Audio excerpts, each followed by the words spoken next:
That's all right. I don't Now you're sideways. no clue why. There you are. Just gonna roll it like that. Oh man.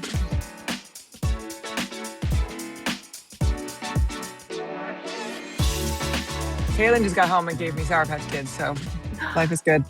Because they had Yay! There's something movie about a day. Sour Patch Kid. I know there's like really strong feelings one way or the other about them, but I like them. I'm a fan. I don't think I had a Sour Patch Kid until I was an adult. I would argue that that's probably the case for me too.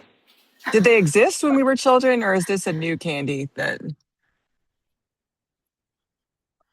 I don't know? I can't remember. I'm gonna have to research that after this because now I don't know. Yeah. I want to say they did, but also, am I thinking of like Garbage Pail Kid cards? Because Oh, I don't know right. if you were part of the Garbage Pail Kid phenomenon. They were Definitely had horrible. I don't know why those things existed. I had a Cabbage Patch Kid with the Yeah, certificate and yeah, they were everything. like the ugly stepchild of the Cabbage Patch Kid world. Yeah, they were Yeah. awful. I think that was like the one time my mother did the Toy of the Year thing where everybody was getting, Ah, and that never happened yep. again. So I don't know how traumatic getting the Cabbage Patch Kid was for her, but I think it must have been. They were all So, the thing. My mother made us Cabbage Patch Kids. Like our first Cabbage Patch dolls, she made. Like I guess you got which let's just talk about how traumatizing this must be. Like you got the head in a mm, kit and she made the body and the little clothes for it. Now that I think back on that, I'm like, wow, that's like a nightmare Toy Story episode. now I'm curious, But but I yeah, can't I don't know. I'm ask gonna have to ask her. because she wouldn't have. My mother would have made something like that Yeah, had the kit been available, but I don't think so. I think mine was commercially made. I feel like I remember the box. yeah, yeah. Well, and we lived in Georgia. I'm not quite sure. We never did the whole like trek to the Cabbage Patch where you could go Uh, to the store, and like pick your baby out of the Cabbage Patch. I feel like I would have been bothered by that. So I'm okay with not having had that experience. and my sister had an American Girl doll, Yeah. like one of the custom ones that you could make look like yourself. Oh, yeah. Those were before my time, I feel like. Or I don't after, know when because they. she's younger than me. Okay, yep. I don't know Yeah. when. I can't remember when American Girl dolls started coming on the scene, but it's all right. Yeah. I I was a remember being Barbie really, girl, I guess. yeah, I had Barbies. I was really I jealous because liked she had, all of the yeah, teeny tiny accessories of a Barbie. Like for some reason, little things and lots of little things were my jam. we just threw away a huge, like one of the really big Tupperware Rubbermaid containers, like the 30-gallon ones, like the really big one, Uh-huh. full of Barbie clothes and Barbies and shoes. Yeah. And Yeah. because my daughter is not, she never played with dolls. That was never a thing for her. I don't know that mine did. She had her moments, but not it wasn't like an obsession or anything. She was more interested in dressing herself up, not Mm, she didn't care about what these babies were wearing. She needed it on her own body. I She feel needed the like costuming and the jewelry and yeah. that tracks. That totally tracks. Yeah. Right? Right? Given the theater experience we are in now. Of course. Yeah. People would like buy her Barbie dolls, and I mean, would play with them like one time because I think she felt like it, and then they never came out again. It was never the toy Yeah. she chose. It's Yeah. interesting. Um, Yeah. Hmm. so today we're in Matthew chapter 7, and we are talking about Mm. the theme for this week is appreciate what is honorable. Mm. So it's talking about noticing when other people, I guess, are being honorable or what the honorable things to do in a situation is. And so we find ourselves right at the end of the Sermon on the Mount. This is the end of the really famous. We know the beginning was the salt and light, and Right. you are the light of the world, and all that. And then Jesus goes through some things um, that how you should live now that you've decided to follow Jesus. And in the end of chapter 6 is don't worry about to stop worrying about tomorrow because Right. today has enough trouble for itself. And that's where we find Right. ourselves in chapter 7. Now, the I've Sermon on the always Mount been is Yeah, go No, I'm ahead. sorry. I've always like hated that part of Sermon on the Mount because I'm like, I'm sorry, Jesus, but no thanks. I'm gonna go ahead and worry about today and tomorrow because I Yeah. don't know how to not to. So fine. Yeah, we sort of skip chapter 6. We don't like chapter 6 because it's the one Right. that's like, it's got, he talks about divorce in there. He talks about hypocrisy and prayer. And we don't like that chapter. It's a little bossy. Right. Right. I feel like I should set the Yeah. stage. The Sermon on the Mount was probably not one sermon. Um, or so it would be a very weird sermon because it hops around a lot. Right. So it's a collection of sayings that Matthew has combined together into one like Uber sermon or like maybe a typical sermon. Because you got to remember, the disciples probably heard a version of this like repeatedly over time. Right. Because I'd Right. imagine Jesus had something like a politician some speech, you know, Yeah. like Yeah. Yeah. Yeah. Yeah. Well, and this is like this is boiling it down to the big stuff, right? These are the yeah, big things. So uh-huh. that makes sense. So And why not? Why not have like your back pocket go-to sermon, right? right, like I didn't. Most preachers do too. Like if you after Right. you've been doing it for a little while, like if you came up to me and you were like, preach a sermon now, and like so, I could pull something out because Right. you've done enough. You got some in your back pocket. So this is clearly like the greatest hits of Jesus Right. over the course of his career. Right. So that's always interesting because it's interesting what Jesus chose to highlight. What were the things that Mm. Jesus found to be important as the disciples were listening? So let's read the first 6 verses. All right. Chapter 7. Hmm. Oh, here we go again. Jesus nailing me to a wall. Don't judge other people, or you will be judged. You will be judged in the same way that you judge others, and the amount you give to others will be given to you. Why do you notice the little piece of dust in your friend's eye when you don't notice the big piece of wood in your own eye? How can you say to your friend, let me take this little piece of dust out of your eye? Look at yourself. You still have that big piece of wood in your own eye. You hypocrite. First, take the wood out of your own eye. Then you will see clearly to take the dust out of your friend's eye. Don't give holy things to dogs, and don't throw your pearls before pigs. Pigs will only trample them, and dogs will turn to attack you.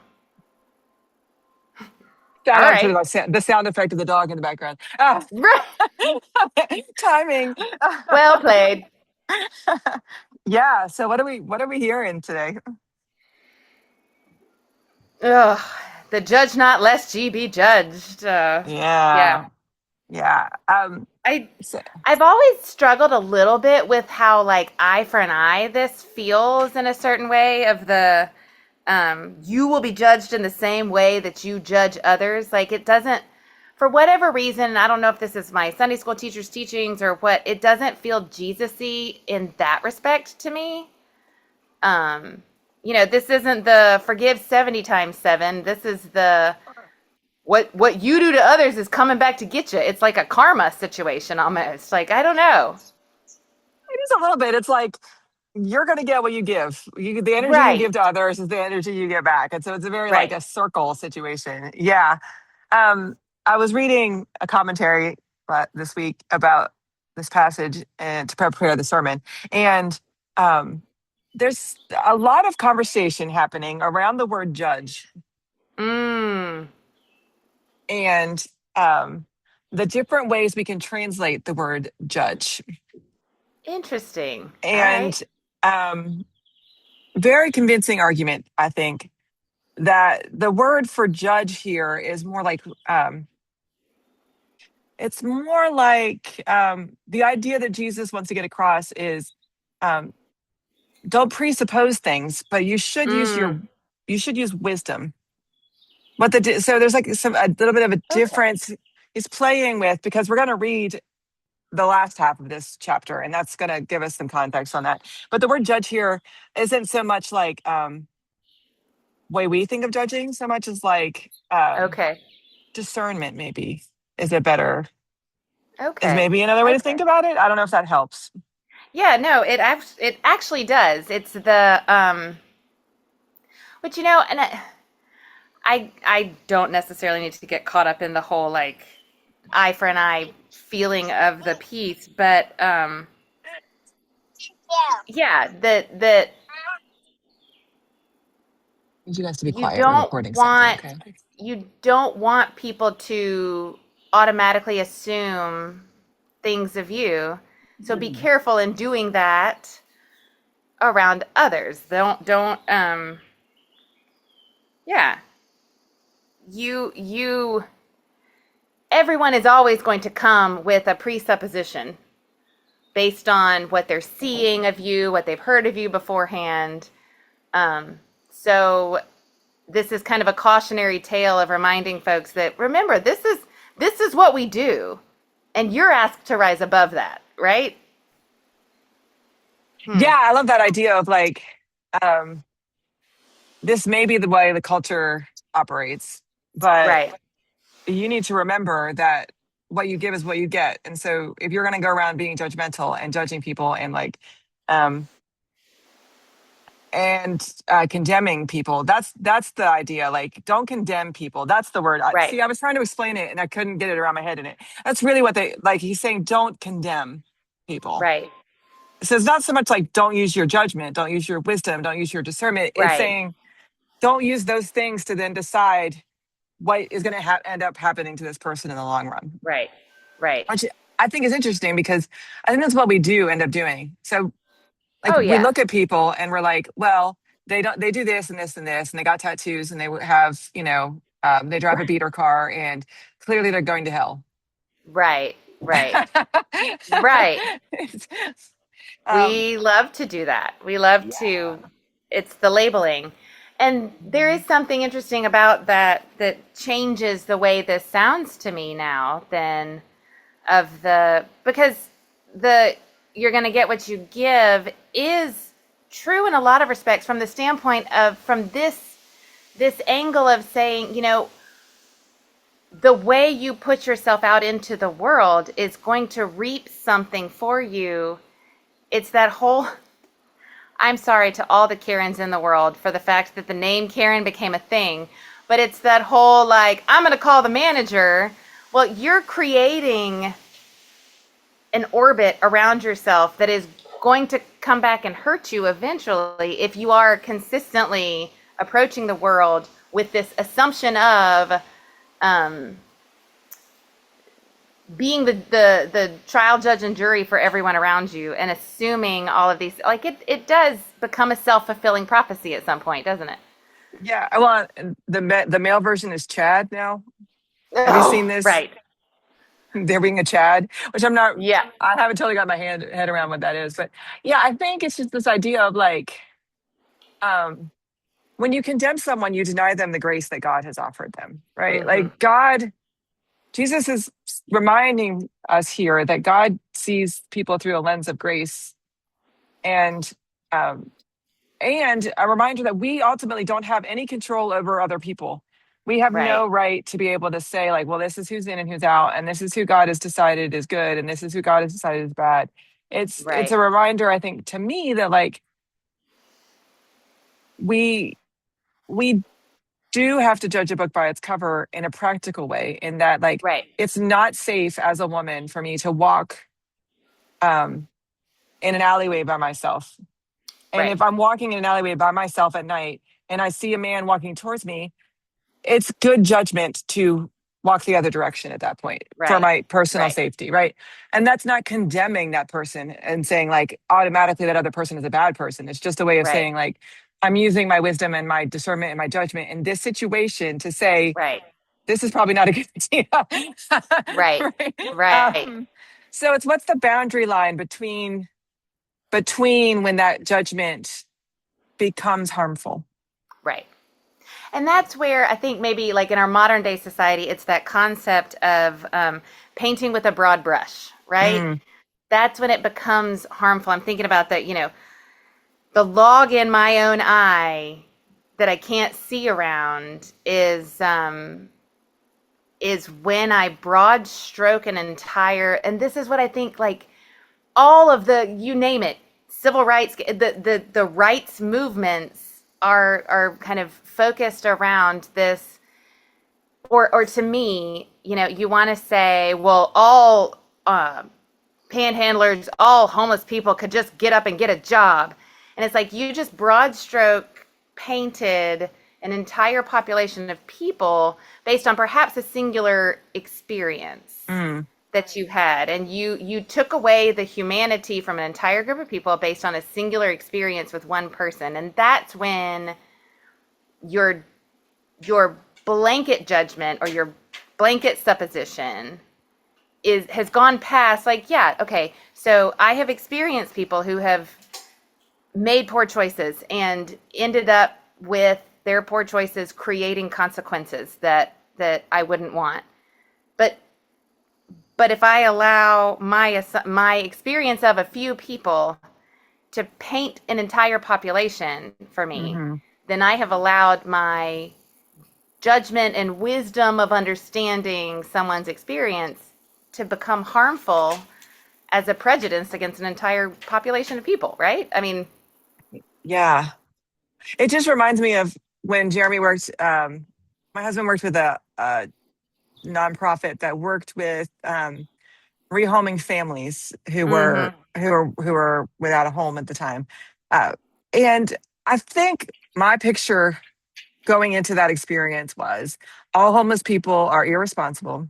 mm-hmm, They have um, not used their money appropriately. They didn't have any money. So they didn't do the things they should do and have it saved up and blah, blah, blah, blah, blah. And, or they're alcoholics or drug right, addicts and that's why they're homeless, right? right, Like the very um, common assumptions. right, And it's not to say that those aren't true to some extent. That is a portion of the population of people. sure, But what Jeremy experienced is that the people he worked with on a daily basis, it was a combination. It was a complicated combination of factors. right, It wasn't one thing.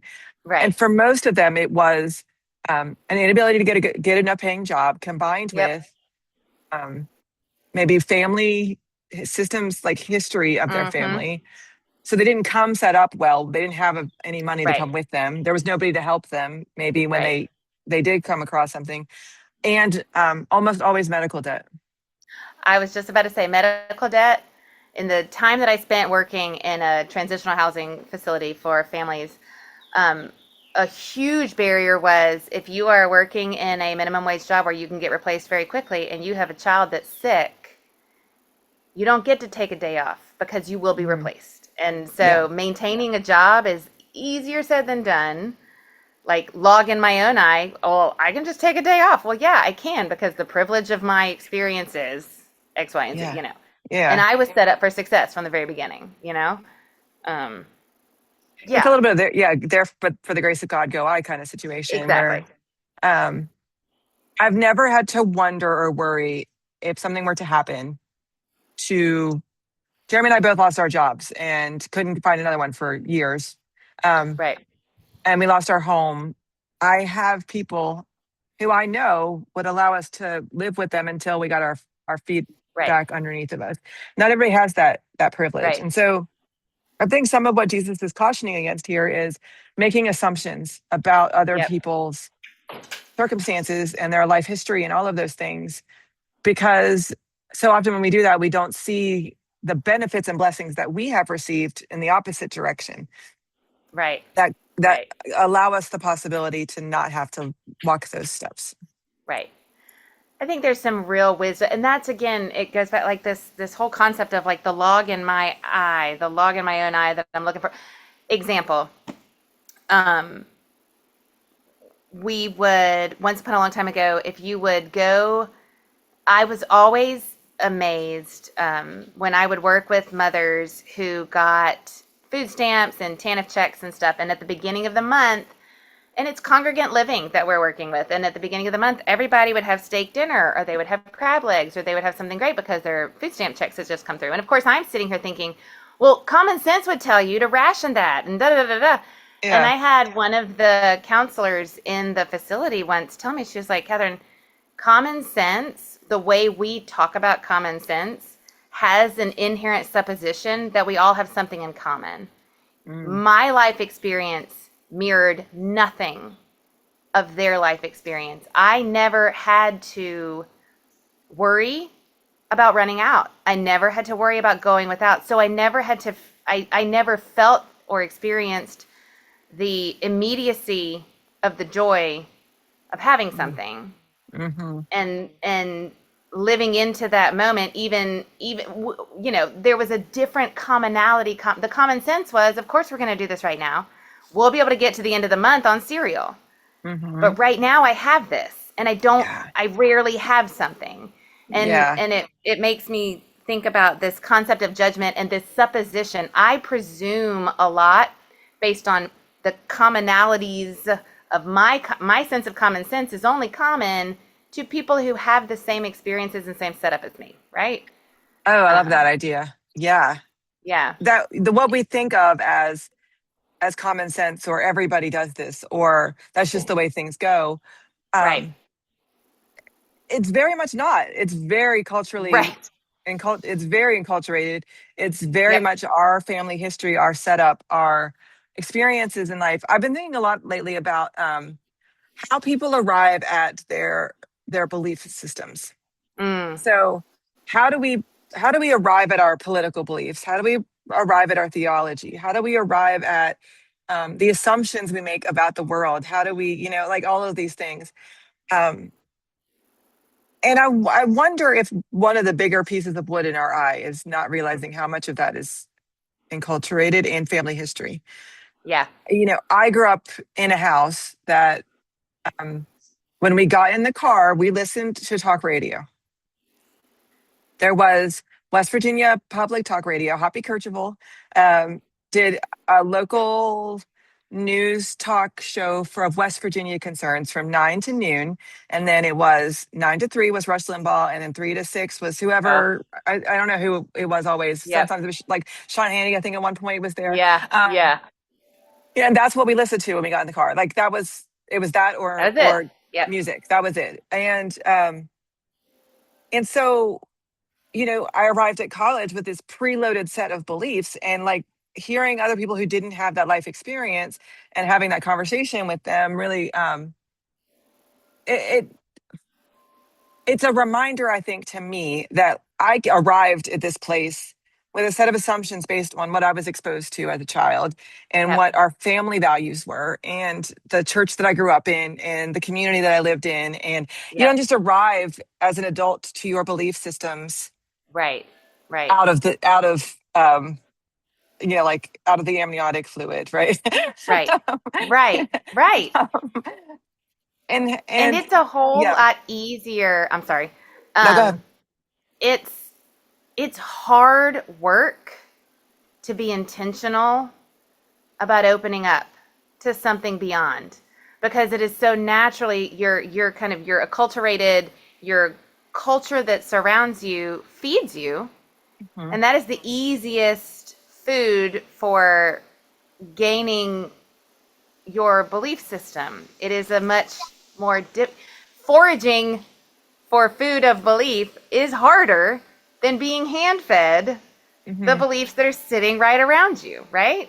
Well, I think part of wisdom is figuring out, and discernment and good judgment is figuring out which of those practices that we enter into a situation with, which of those Mm-hmm. beliefs that we enter into this new part of our lives, these new people that we're encountering, are going to sustain us, are going to last up against this evidence that we now have in front of us? Or do I need to Right. nuance it?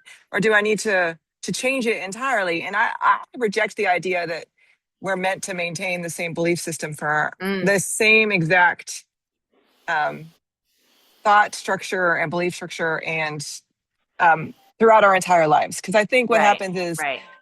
what you thought as a 16-year-old should not be the same thing you think as a 60-year-old, or you have not Right. Right. um, exposed yourself to enough of the world. Now you may have the same value system. You may end up Right. thinking like my mother listened to Rush Limbaugh um, when I was 8, and she was still listening to. Well, he was dead, but like she was still listening to talk radio when Right. she died, right? Syndicated. Um, Right. right. So it became much more nuanced. Like she would have a lot more nuance and gray areas the older that she Mm-hmm. got. And I think that's really what we're looking at is it's like, what of those values and beliefs and thoughts can you maintain in relationship with other human beings, as opposed to Yes. just being like, Right. this wood in my Right. eye has blocked me from seeing anything Right. else. Yeah. And what's going to sustain you? I mean, I feel like sometimes the absolutes become incredibly fragile in the face of any number of pieces of life. You Mm. know, your absolutes are only going to hold water to a degree. Like, I don't know. I mean,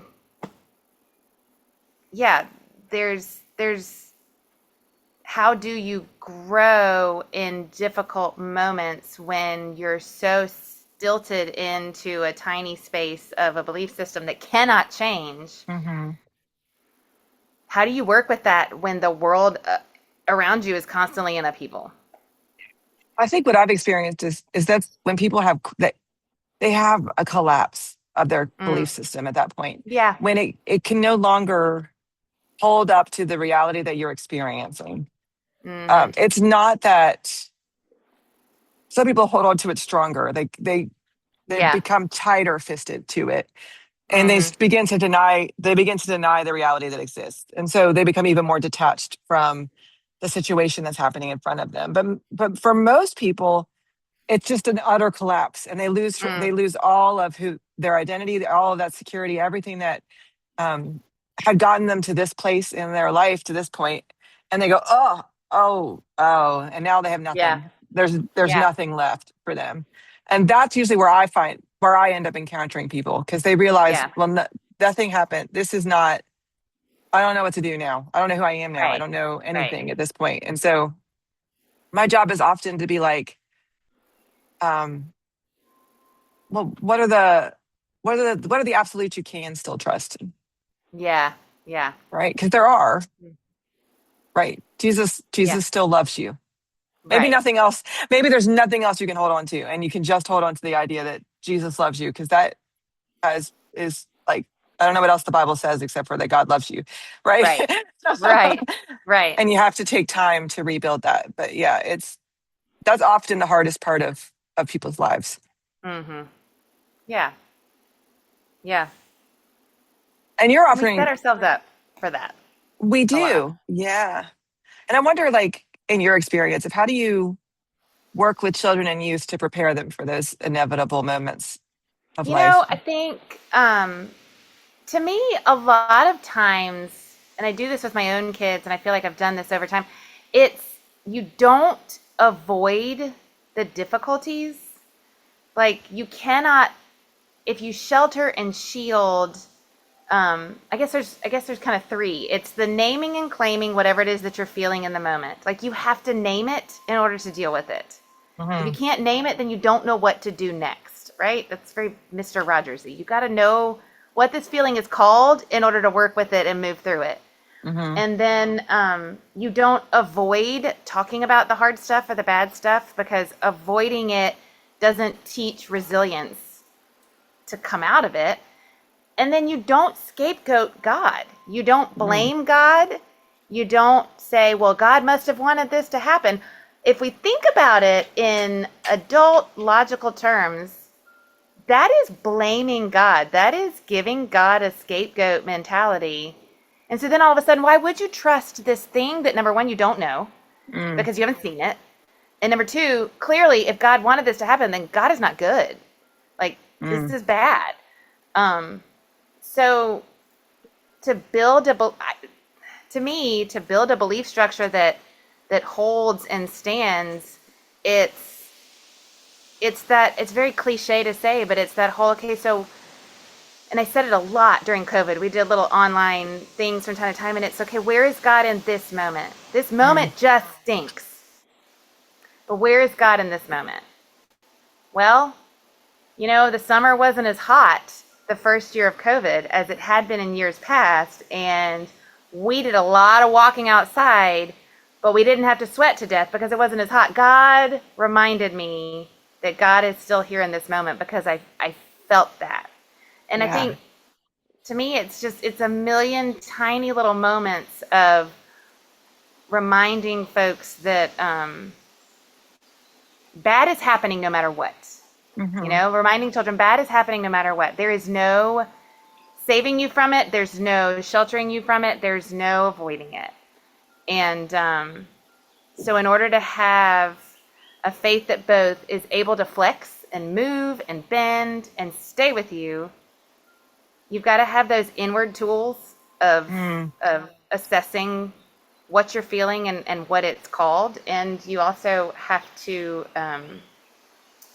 know that God is good all the time, and all the time God is good. Yeah, I think that's really smart. And I think some of what that reinforces for me is, what are the unshakable, unmovable parts of your faith? Mm, What are the things that if it turned out not to be true, your entire system would collapse? And mm. then what are the things that you could afford to give some room on? And Yeah. I wonder if too often we shift into a mode where everything becomes essential, Yes. where I'm every guilty single of that. belief, right? Like I'm guilty of that. I have 100 points of faith, Yep. um, and maybe 10 of them are essential. Maybe some of them really are essential. Like, God is good, God is with me in the hard times. Maybe Right. there's 10, maybe there's five. I mean, I don't even know what the list is. Right. I Right. Right. wouldn't Right. even off the top of my head.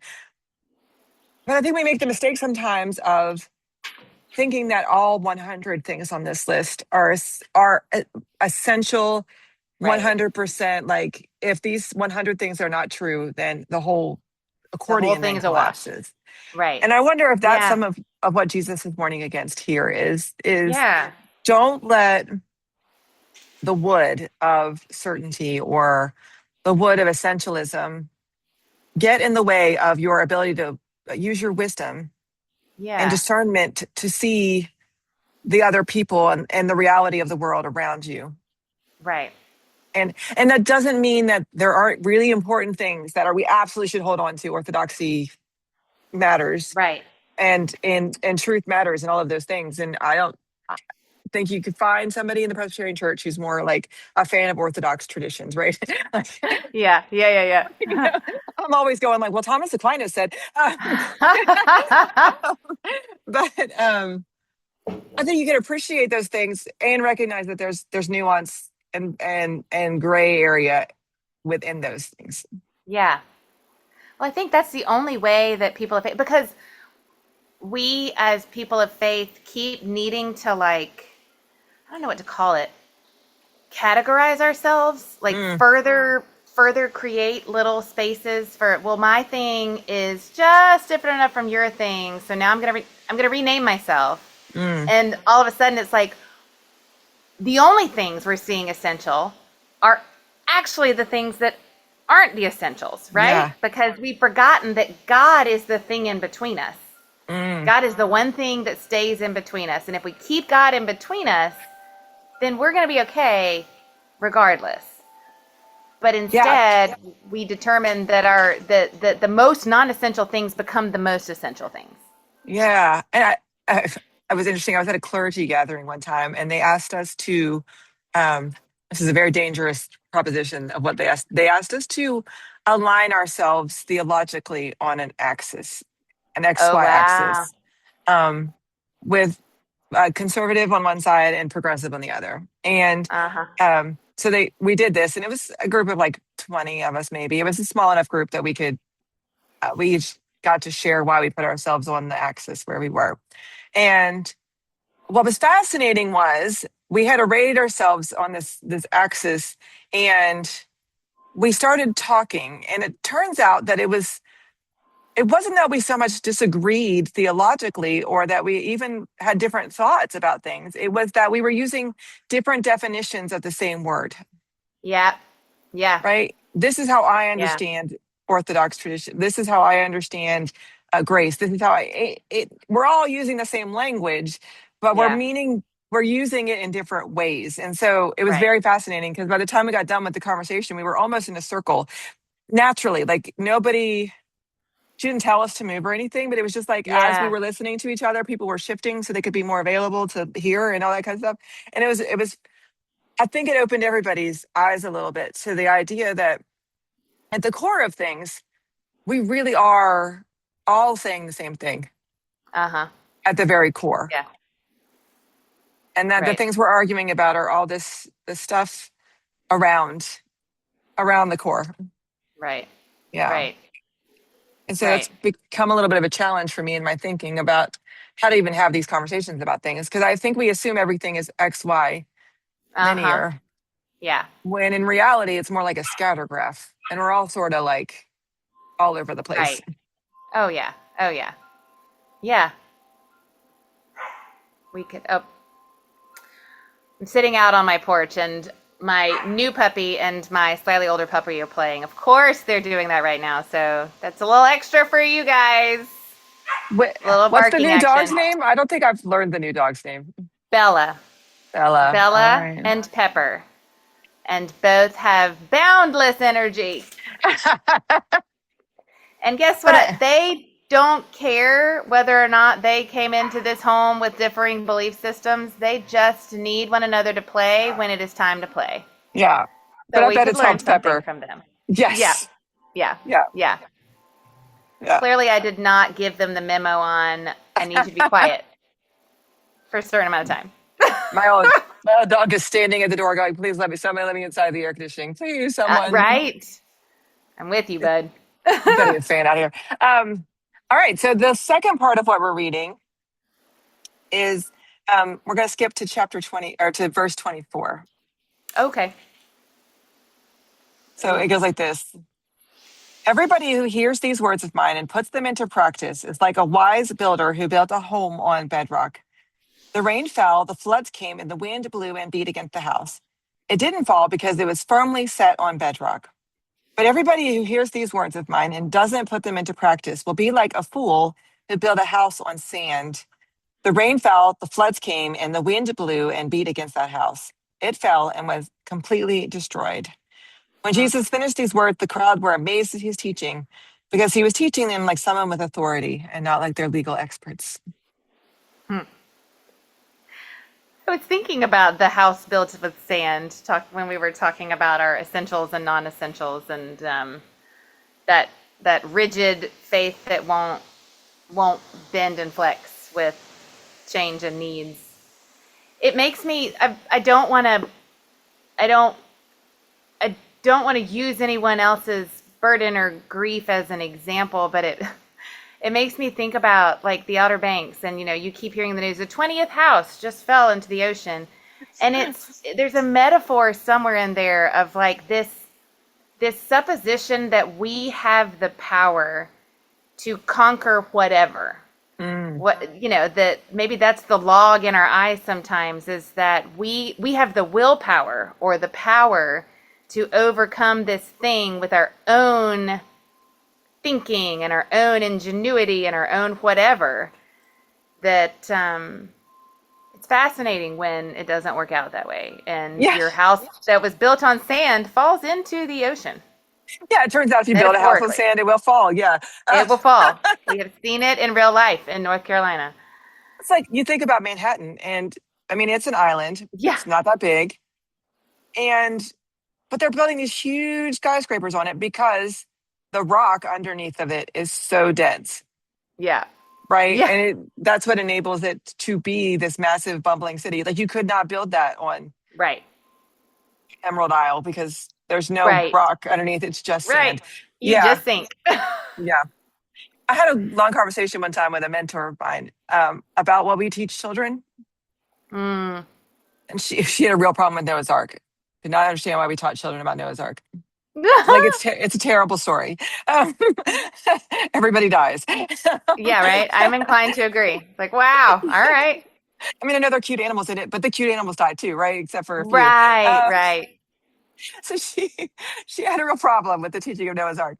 Um, Mhm. but I wonder what she would say about teaching children this song Mm. too, because I wonder if it doesn't set us up for this idea that um, everything we believe as children should stay the same, right? Like going Right. back to that theme, like, Huh.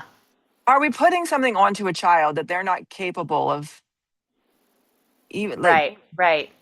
like build your house on a rock? Which, I mean, I guess if the rock is Jesus, great, but like, there's so much more to what Right. that even means. Like, are we setting kids up for failure in some ways You by, know, that's a really, really interesting point. When I keynoted at Massanetta last summer, we talked about the imagery that we used around this idea of a beloved community and how to build a beloved community of faith. and we talked about like building a house. And each day we talked about what it took, and the foundation needed to be built in a particular Hmm. way and built with particular things in order to support what was coming next. And the walls needed to be done in a particular, otherwise they were going to fall down, and they had to be done together in community, blah, blah, blah, blah, blah. But it makes me think about, is a slight change in language something that we need to think about in this story around, like, the wise man built his house on a good foundation? Because when Hmm. you're on a foundation, not a rock, but a foundation, you check it. You have to fix it. Hmm. It settles and it shakes, and you have to come up with new ways to support that house over time. But if you've built it solidly, Hmm. you know how to continue to sustain it even when it requires change and shift and fixing, right? Yeah. I don't know if I don't know. Yeah, I like that. My, the town where I was born, Clarksburg, was built on top of an old coal mine. So, Mm. a Ah, reclaimed coal mine, which a lot of the mountains in West Virginia have coal mines underneath of them, right. which means that the underneath of the land that the city sat Yeah. on was not rock anymore, but I would say it's hollow, right? I it's mean, hollow, right? yeah. And there's a picture of my parents. They had what they called a love truck, which was one of those little Ford trucks, remember from the 70s, like the little ones that like the two-seaters with the smaller bed. They're like the little Uh-huh. small trucks. Yeah. And the picture is of the headlights of the love truck in our driveway, not on the driveway, in the driveway. In it. Oh my So gosh. In a sinkhole. it had fallen. The mine underneath of the driveway fell because of the weight of this truck. And so we have a picture of the truck, like diagonally in the bed of the truck is in the mine, Wow. and the headlights are shining up and like Oh my onto gosh. the garage roof, right? Um, and so then the town, of course, sued the mining company because they were supposed to have filled in the mine with concrete when they Ah, left, and they didn't, obviously, or at least that portion of it, or something had happened, and they had right. to like they had to come back and like refill in all the mines and reclaim them properly and all that, um, Wow. and so I love this metaphor of like more than a rock, what you need is a solid foundation, a solid Yeah. place Right. to land, and then just the house that's built on top of it is made of wood. Right. Um, and it may change over time, and you may add a room Right. on or have to replace Right. the roof or whatever, but the foundation doesn't theoretically Right. doesn't change. Right. It But theoretically part of doesn't that fall to is mine. because part of, I guess, in a way, to me, it's also because part of it is because you had a hand in building that. It wasn't Hmm. just handed. I guess maybe that's the other thing too is, and forgive me for the like, the point in time salvation concept has always bothered me from the standpoint of like, I feel like it lets you off the hook in a certain respect. Yes, you can have a profound conversion moment, but to me, it's all too often used as a point in time count to say, yep, I checked that box and now I'm good. Yeah. And it's like something, it's rather than saying that was the moment that I started to build this thing that I know if I continue on this journey and I continue learning and growing, that it will become unmovable with the Yeah. help of God. Um, And yeah, I don't, I think we underestimate the power of the foundation yeah. that young people have because I was talking to somebody who's a grandparent of a youth in our youth group. Mm, And I was talking about how at the beginning of my youth ministry career, it was parents making their high schoolers, middle schoolers come to youth group. yeah. And the struggle was, how do you do youth ministry with youth who don't really want to be there because Mm-hmm. their parents are making them be there, right? Right. Um, and over time, I've watched it shift in a positive direction and that the youth are choosing to be there. So, Right. but I was talking to this grandparent about how many grandparents are now bringing their kids to church. Oh, yeah. So the Yep. generation in between is missing, but the grandparent and the child are there. Yeah. And they were sort of lamenting a little bit about this. And I said, well, you know what? I think what it tells you is that the parents realized that there is something important about their children growing up in the church. Mm-hmm. And they may not be making the choice to be present and the congregation. But they are Right. making a choice to make sure that their children get the foundation that they have realized has been valuable and helpful to them in their Mm, lives. And this story makes me think of that, is that, well, I wish they were in church. I wish they were in the congregation so we could have that right. relationship with them and all that. I think it's important to recognize the value that they to see that they recognize the Yeah. value of building that foundation. And maybe their house Right. looks different, and the Right. danger Right. of totally killing this metaphor. Maybe the house looks different than what we would Right. hope, but they're Yeah. still interested in that foundation being set Yep. for their Yep. children. Yeah. Yeah. And that's I a love that. gift. Yeah. Yeah. It really is. It really is. And I would hope that we as church leadership in that generational gap have come far enough along to say there's no one size fits all for how to build your foundation, that your foundation can look a million different ways. There are a few key essential ingredients, as we've said, but there's not 100.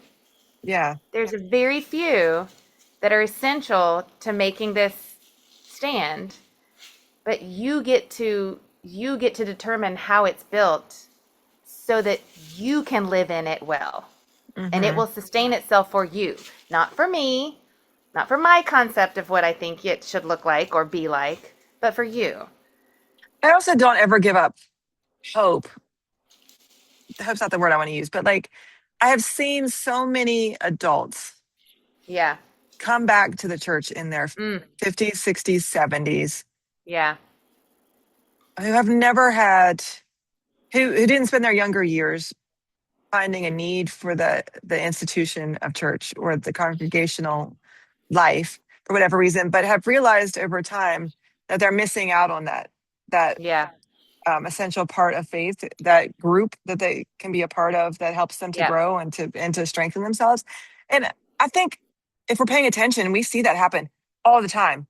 We'll be like, oh, Yeah. that person hasn't been here for years, but they're here right now, Right. right? Right. And let's celebrate, um, Yeah. while that they've come. It's a little bit the prodigal son, like, Right. without the Right.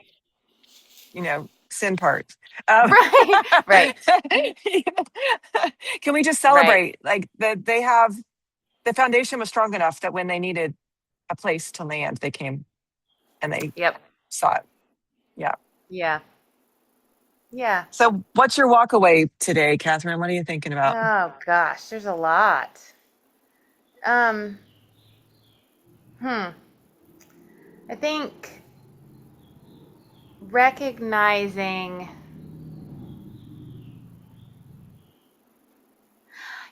it's interesting. I think it just struck me that, judgment, as we talk about it today, like we inadvertently, almost instinctually pass judgment on things all day, every day. And so I think I like changing the language of this very well known verse of the whole judge not lest ye be judged. I think I like changing the language because it's entirely too easy to, when you're very accustomed to something and it is something that we naturally do, it's very easy to avoid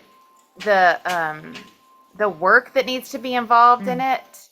So changing that word to condemn, or whatever other word might go along, really kind of helps me see in a different light what it's actually saying, because I create judgments. It's like that. I create judgments based on safety. I create judgments based on um, logistics of any moment, but I condemn with intention. Mm. Condemning is an action that I do with intention. And so if I think of the way this is talking about that process, then I now am on the hook to pay a whole lot more attention to what that means for me in everyday life. It's helpful. I think for me as a leader and as somebody who is teaching the Bible to folks and wanting to lead people into a deeper faith, I always struggle with this essentials versus non-essentials. Mm, And what can I make space for and what are the things that I consider to be absolutes of the faith that I really need you to have in order to be in relationship with you in this Yeah. particular way. And that's always a balancing act. And I think it's shifted some for me over time over what has to be. And I think Yeah. some of what is challenging me to think about is how often do I condemn people for the non-essentials? Oh, right. Yeah. Yeah. Whereas good wisdom and discernment is about really the essentials of faith and saying like, these are the things that Right. have to be there in order for us um, to have a conversation together on the same Yep. plane. Yeah. And to make space and to work together with each other in the name of God and those kinds of things. And what are the things that I can let go of and give space for other people to have different viewpoints and opinions on? Where can I afford to be generous on those things so that we can advance the kingdom Mm-hmm. together? And it's one of the conversations Yeah. we've had about the community, our church community group. Yeah. Yeah. We have widened the circle now, Yep. bigger and wider, and it's better because we have lots more resources and lots more people involved with it. But it has Yep. caused us to ask the question of like, who would we not invite into this circle? Yeah. And we haven't at this point said no to anybody, but Right. what would it be? What would be the essential be that would say, no, you can't be a part of our group? And I don't know. Mm. I don't know what that is for me Yeah. right now. Yeah. I would want to tread very, very carefully on creating a response to that. Yeah. That feels like that feels like I'm taking Jesus's authority that the people heard him speak with and applying it to myself. Yeah. Yeah. And that's scary for everyone involved. Yeah, and maybe that's what it is. Like realizing Yeah. where my seat at the table is. It's not my Yeah. seat is not the judgment seat. I don't get to sit Yep. at heaven and be like, you're in and you're out. Right. And so, do I get to do that on earth? Right. No, Right. I don't. I don't have that authority on earth to. Right. I sure do try, but Right. I I I I understand that I should not. Have opinions. Yeah. Should And I they're have going to those come out opinions? one way or Yeah. another. Like I say to my husband, I'm like, if I don't go ahead and tell you this, it's going to pop out of the top of my head. So I'm just going Right. to talk. Exactly. Like that's So I'm just going to tell has to you. happen. Yeah. Exactly. Yeah. Okay, so next week we are in Matthew. This is the danger verse. You thought we Uh-oh. were treading on difficult territory so far. We're going to be in Matthew 20, which is the parable of the laborers in the vineyard. Oh. Which, Ew. yeah, Ew. But I just want my fair share. you could tell this is one of those verses that church workers know, like a death knell Yep. above our bing, Yep. bing, like big klaxons go off. Don't talk about this. You guys might not know what it is yet. So you're welcome to go and read it, or you're welcome to wait until Catherine and That's I, right. with trembling hands, walking. Mm. This was my Just ordinary. remember, God loves us, even if you decide not to. This was real quick my biblical exegesis Bible my ordination exam for Oh, whether wow. I could translate the Bible effectively as a pastor was on Matthew 20, and they picked purposely difficult verses for these texts. So there you. Wow. So there we are. There you have it. That's what we call a teaser. Tune in. You'll want to. So we'll see you next week. See ya.